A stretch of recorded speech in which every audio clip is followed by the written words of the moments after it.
Hello friends, welcome. स्वागत है आप सभी का आपके यूट्यूब चैनल स्टडी ऑल में। आज हम आपके लिए लेकर आए हैं ईवीएस एनसीईआरटी ईवीएस की क्लास 13 क्लास 13 है। ये वीडियो एंड तक ज़रूर देखें। पसंद आए तो लाइक कीजिए, थोड़ा ज़्यादा पसंद आए अपने दोस्तों के साथ शेयर कीजिए। कमेंट बॉक्स में अपने राइट आंसर, सजेशन एंड आज का वीडियो कितना इम्पोर्टेंट रहा ये भी आप शेयर करें कमेंट बॉक्स में। चलिए स्टार्ट करते हैं। ब्लैक एंड वाइट पेपर को पिंकिश करते हैं। I am joking. चलिए स्टार्ट करते हैं। पहला, सतत विकास लक्ष्य भारत सूचकांक 2018 के अनुसार कितने प्रतिशत जनसंख्या निर्धनता रेखा से नीचे आती है? सतत विकास कंटिन्यूअस डेवलपमेंट लक्ष्य भारत सूचकांक 2018 के अनुसार इनमें से कितने प्रतिशत जनसंख्या गरीबी रेखा से नीचे आती है? ए 20.64, बी 17.24, सी 21.92% और डी 21.62%। ऑप्शन नंबर सी बिल्कुल करेक्ट आंसर है। 21.92% जनसंख्या भारत में गरीबी रेखा से नीचे आती है। किसके अनुसार? सतत विकास लक्ष्य भारत सूचकांक 2018 के अनुसार। ये याद रख सकते हैं आप। ऑप्शन नंबर सी बिल्कुल करेक्ट आंसर है। ऑप्शन नंबर सी पर टिक करेंगे, करेक्ट आंसर होगा। कंटिन्यू करते हैं। संयुक्त राष्ट्र पर्यावरण कार्यक्रम यूएनईपी की स्थापना की गई? किस सम्मेलन के द्वारा यूएनईपी की स्थापना की गई? संयुक्त राष्ट्र पर्यावरण कार्यक्रम स्टॉकहोम सम्मेलन द्वारा, जोहान्सबर्ग सम्मेलन द्वारा, न्यूयॉर्क सम्मेलन द्वारा, पृथ्वी शिखर सम्मेलन द्वारा। ऑप्शन नंबर ए बिल्कुल करेक्ट आंसर है। यूएनईपी की स्थापना स्टॉकहोम सम्मेलन द्वारा की गई। संयुक्त राष्ट्र पर्यावरण कार्यक्रम की स्थापना किसके द्वारा की गई? स्टॉकहोम सम्मेलन द्वारा। ऑप्शन नंबर ए पर टिक करेंगे, करेक्ट आंसर होगा अपना। नेक्स्ट, जलवायु परिवर्तन पर राष्ट्रीय कार्य योजना के अंतर्गत शामिल मिशन है। इनमें से कौन सा मिशन शामिल है? पहले कथन देखेंगे, उसके बाद इसके कूट देखेंगे।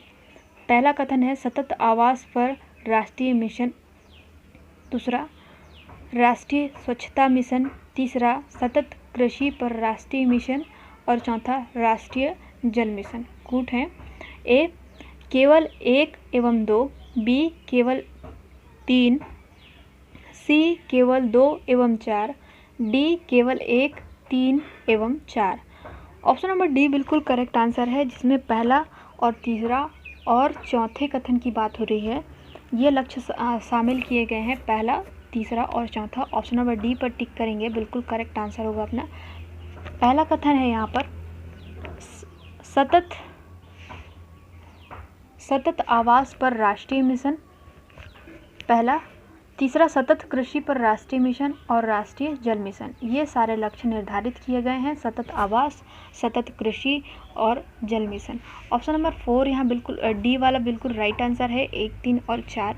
ऑप्शन नंबर डी पर टिक करेंगे, करेक्ट आंसर होगा अपना। सहस्त्राब्दी विकास लक्ष्यों के अंतर्गत लक्ष्य शामिल है। इनमें से कौन से लक्ष्य शामिल है? पहले कथन देखेंगे, उसके बाद इसके कूट देखेंगे। पहला कथन है सार्वभौमिक प्राथमिक शिक्षा प्रदान करना, दूसरा HIV एड्स मलेरिया एवं अन्य संचारी रोगों के प्रति प्रतिरक्षा उत्पन्न करना, तीसरा जलवायु परिवर्तन व उसके प्रभावों से निपटने हेतु तत्काल कार्रवाई करना, चौथा कथन है देशों के मध्य व उनके भीतर असमानता को कम करना। पहला प्राथमिक शिक्षा, दूसरा संचारी रोगों के प्रति प्रतिरक्षा like HIV AIDS and malaria, फिर जलवायु परिवर्तन और उनके प्रभाव से निपटने के लिए तत्काल कार्रवाई करना, चौथा कथन है असमानता को कम करना। कूट केवल 1, बी केवल 2 और 3, सी 1 और 2, डी केवल 2। ऑप्शन नंबर सी बिल्कुल करेक्ट आंसर है, जिसमें पहले और दूसरे कथन की बात हो रही है, केवल 1 और केवल 2। पहला कथन है सार्वभौमिक शिक्षा प्रदान करना, सभी को सार्वभौमिक शिक्षा प्रदान करना, और दूसरा कथन है HIV एड्स मलेरिया एवं अन्य संचारी रोगों के प्रति प्रतिरक्षा उत्पन्न करना। ऑप्शन नंबर सी बिल्कुल करेक्ट आंसर होगा अपना। ऑप्शन नंबर सी पर टिक करेंगे। यही राइट आंसर होगा अपना। अगला क्वेश्चन, सतत विकास लक्ष्य भारत सूचकांक 2018 के अनुसार निम्नलिखित कथनों पर विचार कीजिए। पहले कथन देखते हैं, फिर उसके कूट देखेंगे। 42.43% ग्राम पंचायतें भारत नेट के अंतर्गत आच्छादित हैं। दूसरा, शिक्षा स्तर पर 17.06% बच्चे स्कूल छोड़ देते हैं, स्कूल नहीं जाते हैं। तीसरा, 21.92% जनसंख्या निर्धनता रेखा से नीचे है, गरीबी रेखा से नीचे है। महिला व पुरुष लिंगानुपात 898/1000 हैं। उपयुक्त कथनों में से असत्य कथन की पहचान कीजिए। 4 कथन दिए गए हैं, उनमें से कौन सा कथन गलत है वो उस कथन की पहचान करना है। पहला, केवल 1 और 3। दूसरा, केवल 2। तीसरा, केवल 2 और 4। चौथा, उपयुक्त सभी। ऑप्शन नंबर बी बिल्कुल करेक्ट आंसर है। इसमें दूसरा कथन जो है बिल्कुल गलत है। शिक्षा स्तर पर 17.06% बच्चे स्कूल छोड़ देते हैं, स्कूल नहीं जाते हैं, ये कथन गलत है। ऑप्शन नंबर 2 बिल्कुल राइट आंसर है, भारतीय सूचकांक 2018 के अनुसार। अगला क्वेश्चन देखते हैं। इको मार्क उन भारतीय उत्पादों को दिया जाता है जो इको मार्क किन प्रोडक्ट्स पर लगता है? शुद्ध एवं मिलावट रहित हो, बी प्रोटीन समृद्ध हो, पर्यावरण के प्रति मैत्रीपूर्ण हो, आर्थिक दृष्टि से व्यवहार्य हो। ऑप्शन नंबर बी बिल्कुल करेक्ट आंसर है, प्रोटीन समृद्ध हो। जिस प्रोडक्ट में प्रोटीन की मात्रा ज़्यादा हो उसमें इको मार्क लगाया जाता है, भारतीय उत्पादों को दिया जाता है। ऑप्शन नंबर बी पर टिक करेंगे, बिल्कुल करेक्ट आंसर होगा अपना। अगला क्वेश्चन, पर्यावरण अनुकूल उपभोक्ता उत्पादों को चिन्हित करने के लिए सरकार ने आरंभ किया। इनमें से कौन से मार्क को भारत सरकार ने प्रारंभ किया? Agmark, ISI mark, eco mark और water mark. Option number B बिल्कुल करेक्ट आंसर है इसका, eco mark. Option number B पर टिक करेंगे, बिल्कुल करेक्ट आंसर होगा अपना। इको मार्क का पर्यावरण अनुकूल उपभोक्ता उत्पादों को चिन्हित करने के लिए भारत सरकार ने इको मार्क का आरंभ किया। नगरीकरण एवं औद्योगिकीकरण हानिकारक है। कैसे हानिकारक है? संतुलित विकास के लिए हानिकारक है, पर्यावरण परिस्थिति के लिए हानिकारक है, जैव विविधता के संरक्षण के लिए हानिकारक है, उपयुक्त सभी के लिए हानिकारक है। तो नगरीकरण एवं औद्योगिकीकरण, सिटीलाइज करना और इंडस्ट्रियल करना सभी के लिए हानिकारक है। ऑप्शन नंबर डी बिल्कुल करेक्ट आंसर है। संतुलित विकास के लिए भी हानिकारक है, पर्यावरण एवं परिस्थिति के लिए भी हानिकारक है, बायोडायवर्सिटी के संरक्षण के लिए भी हानिकारक है। ऑप्शन नंबर डी बिल्कुल करेक्ट आंसर है। ऑप्शन नंबर डी पर टिक करेंगे, राइट आंसर होगा अपना। हरित विकास ग्रीन डेवलपमेंट के लेखक हैं। ग्रीन डेवलपमेंट के राइटर कौन हैं? A MJ Bradshaw, B M Nicholson, C RH Whitaker और D WM एडम्स। तो हरित विकास ग्रीन डेवलपमेंट के राइटर हैं WM Adams. Option number d पर टिक करेंगे, बिल्कुल करेक्ट आंसर होगा अपना। WM एडम्स जो हैं ग्रीन डेवलपमेंट के राइटर हैं, इसे याद रखिए, IMP क्वेश्चन है ये। पर्यावरण संरक्षण के लिए ग्रीन आर्मी को किस देश द्वारा प्रारंभ किया गया? ग्रीन आर्मी किस देश में आरंभ की गई? जापान में, चीन में, ऑस्ट्रेलिया में, इजिप्ट में। ग्रीन आर्मी इजिप्ट में आरंभ की गई है। ऑप्शन नंबर डी पर टिक करेंगे, बिल्कुल करेक्ट आंसर होगा। ग्रीन आर्मी को किस लिए प्रारंभ किया गया है? पर्यावरण संरक्षण के लिए प्रारंभ किया गया है। ऑप्शन नंबर डी पर टिक करेंगे, राइट आंसर होगा अपना। ग्रीन वॉश इंगित करता है, ग्रीन वॉश किसे इंगित करता है? झूम कृषि को प्रोन्नति, झूमिंग कृषि को इंगित करता है। नदी जल का शुद्धिकरण, नदी के पानी को शुद्ध करना, प्योर करना। हरियाली हटाना, हरियाली को एक तरीके से मिटाना। कल ही हम लोग ने पर्यावरण दिवस मनाया है। डी पर्यावरण संरक्षण का झूठा वादा करना, ये वादा करना कि हम पर्यावरण का संरक्षण कर रहे हैं।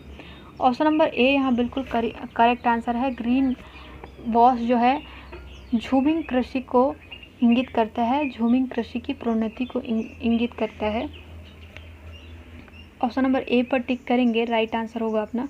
पारिस्थितिकीय पदछाप के माप की इकाई है भूमंडलीय hectare, nanometre, hoppus cubic foot और क्यूबिक टन।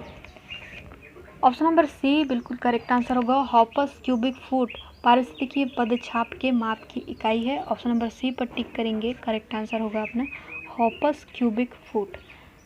अगला, मिलेनियम इकोसिस्टम असेसमेंट पारिस्थितिकी तंत्र के सेवाओं के निम्नलिखित प्रमुख वर्गों का वर्णन करता है। क्वेश्चन ध्यान से देखें और सुने। मिलेनियम इकोसिस्टम असेसमेंट व्यवस्था, समर्थन, नियंत्रण, संरक्षण और सांस्कृतिक। निम्नलिखित में से कौन सी एक समर्थन सेवा है? इनमें से कौन सी एक समर्थन संस्था है, ऑर्गेनाइजेशन है मिलेनियम इकोसिस्टम असेसमेंट पारिस्थितिकी तंत्र?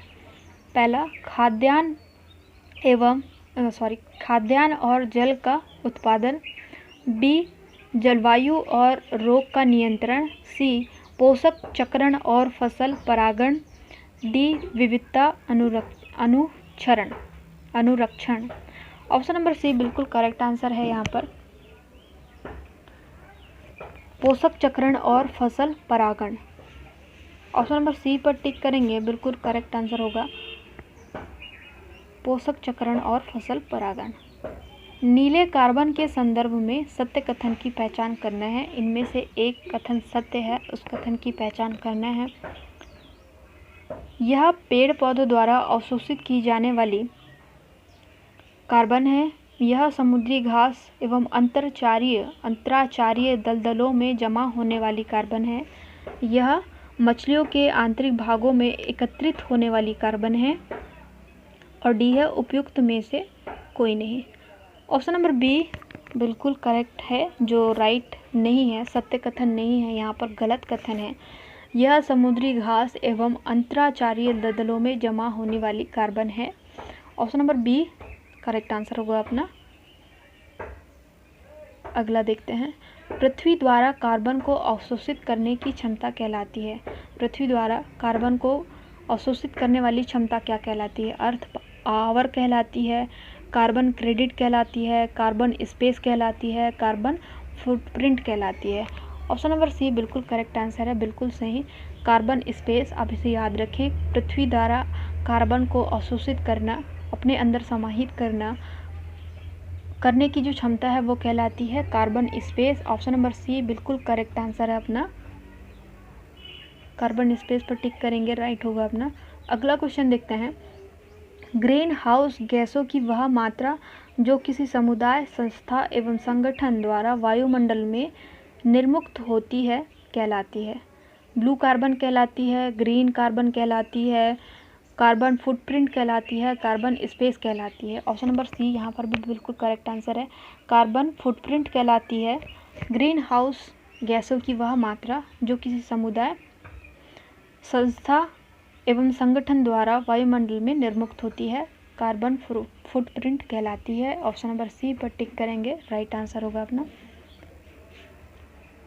कार्बन ट्रेडिंग के संदर्भ में निम्न कथनों पर विचार कीजिए। कथन देखते हैं, यूएनईपी द्वारा इसकी संकल्पना प्रस्तुत की गई। दूसरा, इसका उद्देश्य कार्बन उत्सर्जन को नियंत्रित करना है। तीसरा कथन, कार्बन क्रेडिट की खरीद एवं बिक्री को कार्बन ट्रेडिंग कहते हैं। ठीक है, कार्बन की खरीदी और कार्बन की बिक्री को, बेचने को ट्रेडिंग कहते हैं। चौथा, यह एक शुल्क है जो हरित गृह गैस के उत्सर्जन पर लगाया जाता है। अब ये कथन दिए हुए हैं, उसमें से सही कथन की पहचान करना है। जो सही कथन है, 4 कथन दिए गए हैं, उनमें से कौन से कथन सही है? पहला, केवल 1, 2 और 3। दूसरा, केवल 1 और 3। तीसरा, केवल 2 और 4। चौथा, उपयुक्त सभी। ऑप्शन नंबर ए यहाँ बिल्कुल राइट आंसर है, जिसमें पहले कथन, दूसरे कथन और तीसरे कथन की बात हो रही है। ऑप्शन नंबर ए पर टिक करेंगे, बिल्कुल राइट आंसर होगा। पहला कथन है, यूएनईपी द्वारा इसकी संकल्पना प्रस्तुति की गई। ऑप्शन नंबर पहला यहाँ बिल्कुल राइट आंसर होगा। और दूसरा कथन है इसका उद्देश्य कार्बन उत्सर्जन को नियंत्रित करता है। और तीसरा कथन है कार्बन की खरीदी और बिक्री कार्बन ट्रेडिंग कहलाती है। मतलब ऊपर के 1, 2 और 3 तीनों ही कथन सही हैं। ऑप्शन नंबर पहला यहाँ पर राइट आंसर है। ऑप्शन नंबर ए पर टिक करेंगे, करेक्ट आंसर होगा अपना। एक मनुष्य के जीवन को पूर्ण रूप से धारणीय करने के लिए आवश्यक न्यूनतम भूमि को क्या कहते हैं? जीवजात कहते हैं, पारिस्थितिकीय पदछाप कहते हैं, जीवोम कहते हैं, निकेत कहते हैं। ऑप्शन नंबर बी बिल्कुल करेक्ट आंसर है। पारिस्थितिकीय पदछाप कहते हैं उसे।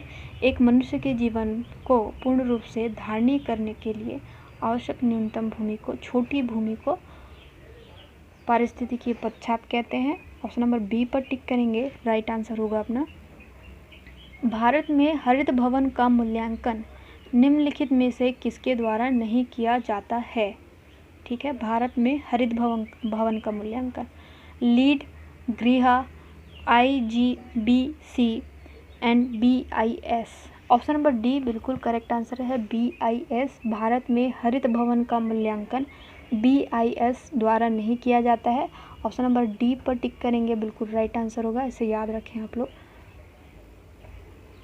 कार्बन क्रेडिट की संकल्पना निम्नलिखित में से किस सम्मेलन के द्वारा प्रस्तुत की गई? किसकी संकल्पना? कार्बन क्रेडिट की संकल्पना Rio de Janeiro, Montreal Protocol, Kyoto Protocol और G8 शिखर वार्ता। ऑप्शन नंबर सी बिल्कुल करेक्ट आंसर है, Kyoto Protocol. Kyoto Protocol option number सी बिल्कुल राइट आंसर होगा अपना। कार्बन क्रेडिट की संकल्पना की गई थी यहाँ पर। हरित अर्थव्यवस्था में हरित GDP का फॉर्मूला तैयार करने वाला पहला देश है। GDP फॉर्मूला प्रिपेयर करने वाला पहला देश कौन है? चीन है, अमेरिका है, फ्रांस है या फिर जापान है? ऑप्शन नंबर ए बिल्कुल राइट आंसर होगा अपना। हरित अर्थव्यवस्था में हरित GDP का फॉर्मूला तैयार करने वाला पहला देश जो है वो है चीन। ऑप्शन नंबर ए याद रखें, IMP क्वेश्चन।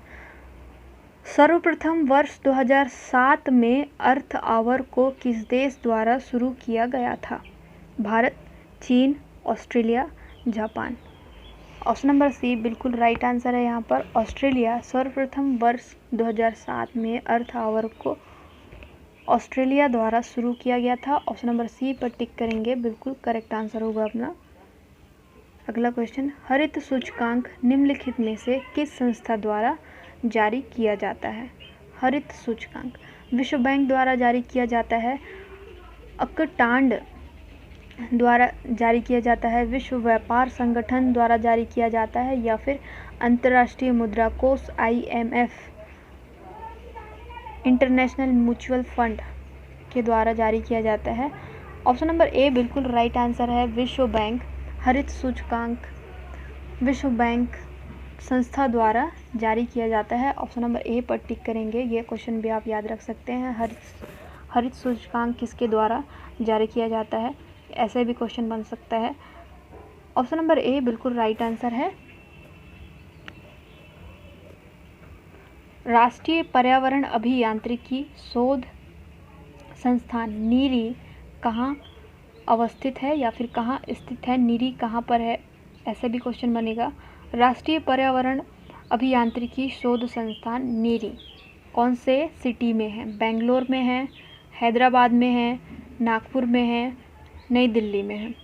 ऑप्शन नंबर सी बिल्कुल करेक्ट आंसर है, नीरी जो है नागपुर में है। राष्ट्रीय पर्यावरण अभियांत्रिकी शोध संस्थान नागपुर में स्थित है, अवस्थित है। ऑप्शन नंबर सी पर टिक करेंगे।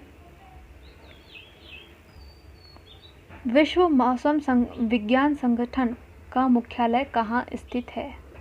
जिनेवा में, रोम में, सिडनी में, टोक्यो में? ऑप्शन नंबर ए बिल्कुल राइट आंसर है, जिनेवा में विश्व मौसम विज्ञान संगठन का मुख्यालय स्थित है, जिनेवा में। ऑप्शन नंबर ए पर टिक करेंगे, राइट आंसर होगा अपना, इसे याद रखिए आप, इम्पॉर्टेंट क्वेश्चंस।